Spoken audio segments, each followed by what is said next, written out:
बिस्मिल्लाहिर्रहमानिर्रहीम अस्सलाम वालेकुम। अल्लाह पाक की रहमत करम फजल और शुक्र के साथ आज की वीडियो करते हैं जी शुरू।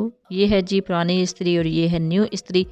नई इस्त्री हो या फिर पुरानी इस्त्री किस तरह से नई इस्त्री की तरह साफ़ हो, ये हर ख़ातून का ख्वाब होता है। इसको साफ़ करने के लिए काफ़ी ज़्यादा ख़वातीन मेहनत करती हैं, काफ़ी पैसे भी खर्च करने पड़ते हैं क्योंकि सैंड पेपर अगर आप यूज़ करेंगे तो वो भी ऑब्वियसली पैसों का ही आएगा। लेकिन आज इसको आसानी के साथ साफ़ करने का मेथड मैं आपको बताऊंगी। उस मेथड से आप साफ़ करेंगे कि यानी जो घर में ही चीज़ें आपको ईज़िली अवेलेबल होती हैं और बग़ैर पैसे खर्च किए घर में ही पड़ी हुई चीज़ों से आप किस तरह ईज़िली इसको साफ़ कर सकते हैं, ये सारी डिटेल्स आपके साथ शेयर करूँगी आज की इस वीडियो में। ये देख लीजिए, ऊपर से भी काफ़ी गंदी थी और नीचे से भी काफ़ी ज़्यादा ये गंदी है। ऊपर से थोड़ा सा ये मेसी है। इसको साफ़ करते हैं। पहले इसको साफ़ करना थोड़ा सा आसान है क्योंकि इसके ऊपर थोड़े से निशानात हैं, ये इजीली साफ़ हो जाते हैं। सिंपली आपने कोई भी छोटा सा कपड़ा ले लेना है, इसको थोड़ा सा गीला कर लेना है और गीले कपड़े से हम इसको साफ़ करेंगे। बिस्मिल्लाहिर्रहमानिर्रहीम। जैसे ही इसको साफ़ करना स्टार्ट किया तो ये देखें ऊपर से सारा जो इसका मैसी हुआ फ्रेम है वो साफ़ होना स्टार्ट हो गया। तो 1 से 2 मिनट लगेगा जी इसको साफ़ करते हुए। आपने हल्का सा गीला कपड़ा लेना है और इससे रगड़ते हुए इसको साफ़ कर लेना है। तो ये देखिए जैसे मैं इसके ऊपर रब कर रही हूँ ये साफ़ होना स्टार्ट हो गई है। और इस तरह से अगर आप साफ़ करके इस्त्री घर में रखते हैं ना तो बड़ा अच्छा इम्प्रेशन पड़ता है।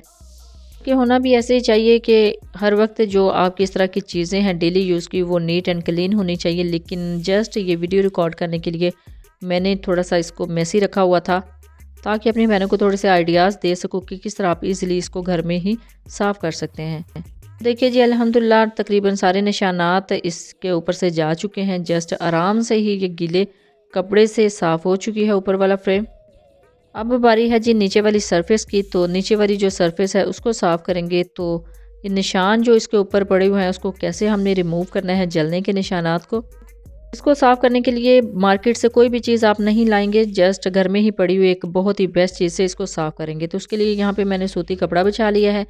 ये है जी वो ख़ास चीज़। सिंपल मैंने किचन से लिया है जी नमक। ये हर घर में हर किचन में अल्हम्दुलिल्लाह मौजूद होता है। 1 से 2 टेबलस्पून मैंने यहाँ पे नमक ले ली है, बिल्कुल फ्रेश नमक है। अब हमने करना इसको क्या है कि इसको सिंपली इस कपड़े के ऊपर डाल देना है और इस तरह थोड़ा सा सेट कर देना है।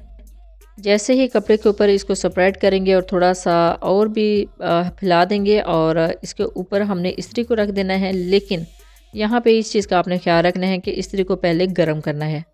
ये देखिए जी अभी ये बिल्कुल ऑफ है। अभी मैं इसको ऑन करती हूँ तो ऑन करते ही इसकी जो लाइट है वो ऑन हो चुकी है। तो इसको कुछ सेकंड के लिए इस नमक के ऊपर रखना है और फिर इसको इस तरह चलाते हुए हमने साफ़ कर लेना है। हार्डली सिर्फ 30 से 40 सेकंड लगेंगे इसको साफ़ होने में। तो जैसे ही इस्त्री गर्म होना स्टार्ट हो जाएगी तो ये अपना काम भी करना स्टार्ट कर देगी। अभी मैं इसको फुल गर्म कर रही थी क्योंकि जितने अच्छे तरीके से ये गर्म होगा नमक उतनी ही जल्दी इसके ऊपर से ये जो सारे निशानात हैं इनको रिमूव कर देगा। अभी कुछ ही सेकंड हो गए हैं मुझे इस तरह इस्त्री को चलाते हुए नमक के ऊपर। जैसे ही मैंने इस्त्री को चलाना स्टार्ट किया है इसके नीचे से जो निशानात हैं वो हटने शुरू हो गए हैं। बहुत ही कारामद ये फार्मूला है जी, बहुत ही ज़बरदस्त ये टिप है। इसी तरीके से आप अपने इस्त्री को बिल्कुल नया जैसा कर सकते हैं। नीचे से ये सारे निशानात ख़त्म हो जाएंगे और जैसे जैसे आप इसके ऊपर इसको चलाते जाएंगे ये देखें अंदर से इसका जो निशानात हैं वो गायब होना स्टार्ट हो गए हैं।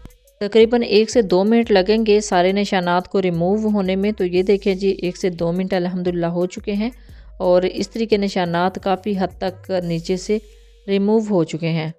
तो मैंने थोड़ा सा प्रेस करने के बाद इसके ऊपर रगड़ा था तो सारे निशानात जो है आलमोस्ट गायब हो चुके हैं। तो बिल्कुल परफेक्ट काम करती है जी ये टिप। नमक हर घर में मौजूद होता है और आपको कोई भी चीज़ बाहर से लाने की ज़रूरत नहीं। इस्त्री को साफ़ करने में इस तरह कुछ मिनट लगेंगे, जैसे मेरे 2 से 3 मिनट लगे हैं। आपको ज़्यादा टाइम भी लग सकता है लेकिन उसके बाद आपकी जो इस्त्री है जो आयरन है बिल्कुल ऐसे ही साफ़ हो जाएगी। अच्छा जी नमक को मैंने इकट्ठा कर लिया है। इसको आपने ज़ाया बिल्कुल भी नहीं करना। इस तरह जो रिस्क है उसकी बेअदबी होती है। आपने इसको स्टोर करके रख लेना है, किसी डिब्बे में सेव कर लेना है। जब भी आपको ज़रूरत पड़े फिर से आप इसी तरह इस्त्री को साफ़ कर सकते हैं। होप आपके लिए ये टिप काफ़ी इंफॉर्मेटिव रही होगी। जब भी यूज़ करें अपना फीडबैक ज़रूर दीजिएगा। दुआओं में ज़रूर याद रखिएगा। अल्लाह हाफ़िज़। Thanks for watching.